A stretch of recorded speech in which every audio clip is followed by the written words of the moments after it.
Bagong lahat, kamusta na kaya sina Jalen Bronson at itong si Donovan Mitchell sa East Finals? Doon naman sa mga nagtatanong kung saan daw yung 500 tama 5,000 kung sa Knicks. Last October pa yon. Itago na lang natin sa website na Poly Palengke. Prediction website kasi yun na pwedeng tayaan kung sino ang makakapasok ng finals, ilan ang magiging panalo ng isang team, or kahit ano pa. Si Jalen Williams naman na na-injured ng Game 2 dahil sa hamstring injury, nilagay siya sa day-to-day status. Ngayon naman papasok ng Game 4, bigla siyang nilagay sa questionable or game time decision based on sa NBA.com. Dahil based sa report, may player na mawawala din ulit dito sa Thunder, si AJ Mitchell na merong calf strain injury. Based sa report, halos katulad yun na nakuhang injury ni Giannis dati na tumagal bago nakabalik.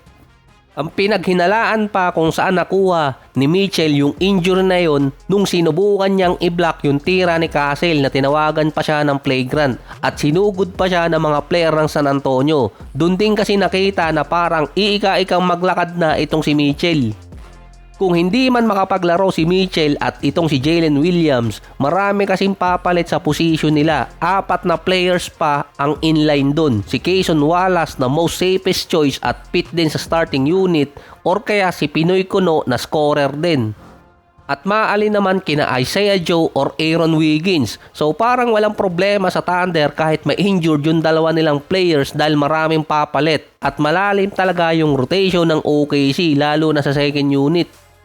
Sa San Antonio naman, base kay Coach Mitch Johnson, makakapaglaro si Dylan Harper sa Game 4 pati si De'Aaron Fox na muntikan ding ma-injured noong nakaraang Game 3 nang mabagsakan siya ni Lu Dort. Saka parang walang pamimilian doon ang San Antonio kundi palaruin talaga yung dalawang player dahil wala namang papalit sa kanila na ready to play agad sa rotation.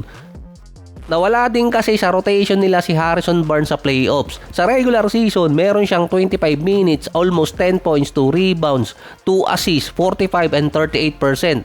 Pagdating ng postseason, bigla siyang nawala sa starting unit. Nasa 9 minutes na lang din at 2 points per game.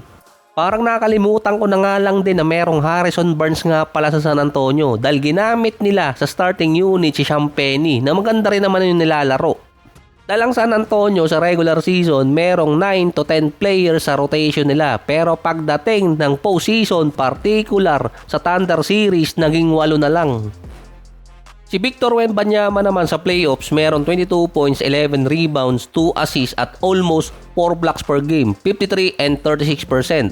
Bukod sa fatigue na inaabot niya sa dulo, pagdating nga dito sa West Finals, mukhang iba yung laro nitong si Wemby mula nang nagbago ang game strategy ng Thunder dahil base kay Jared McCain, ang ginawa nila para ma-slow down itong si Wemby ay pisikalin sa ilalim. Katulad ng ginawa nitong si Hartenstein nung mga nakaraang game. Dahil nga nung game 1, iba yung style na ginamit ng Thunder. Gusto nila makipagsabayan sa bilis ng San Antonio. Yun din ang rason kung bakit nila inalis si Harrison Barnes sa starting unit.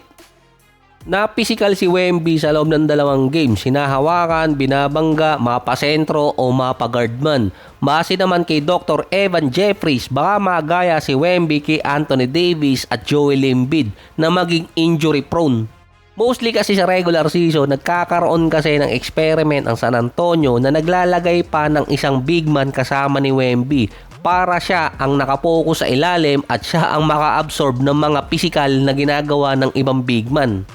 Ngayon naman iba na, siya na lang yung big man sa ilalim. Based na rin naman sa agent niya dati, iniiwasan kasi nilang bumigat si Wemby at iniiwasan din nila makipagbanggaan sa ilalim dahil iba ang style ni Wemby at posible maging prone din siya sa injury. Sinabi pa ni Dr. Evan Jeffries, palabagsak din kasi sa sahig itong si Wembanyama na pwedeng mag-cause ng injury sa kanya. Doon din kasi di umano nagsimula kung bakit si AD at si Embiid naging injury prone. Yung kay Anthony Davis kasi isang rason doon, iniwasan niyang magkaroon ng surgery lalo na nung merong nakitang injury sa lower leg niya. Si Joel Embiid naman, 2 season bago siya nakapaglaro after siyang madraft. At kada playoffs, meron lagi siyang injury pero itutuloy niya pa rin yung paglalaro hanggang sa lumala. Parang nagkaroon na nga ng crack yung tuhod nitong si Embiid, tinuloy pa rin niyang maglaro hanggang sa lumala na. Yung kay Joel Embiid kasi kaya siya bumabagsak sa sahig, may pagka-flapper kasi siya. Yung kay Wemby naman, pinipisikal talaga siya sa ilalim. Dahil yung mga Thunder player, kapag nakaharap lang sila kay Wemby, naiiba agad yung transition ng play nila. Pero kapag binangga nila si Wemby, nakakascore sila or naititira pa nila yung bola. Si Stephon Castle naman binabakbakan na hindi daw kain tumapat dito kay SGA, pero pinagtanggol naman siya ng mga retired NBA player katulad ni Iman Shumpert. Base kay Shumpert, si Castle lang ang may lakas ng loob na humarap at bantayan itong si SGA. Kaya pala atat na atat itong si Castle kada makikita niya si SGA. Siya din kasi ang pwedeng tumapat sa laki at bilis niya.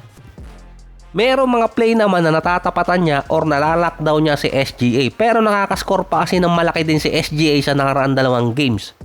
Wala din player sa lineup ngayon ng San Antonio ang makakatapat kay SGA kundi si Castle or kaya si Harper. Hindi mo naman pwedeng ilagay doon si De'Aaron Fox.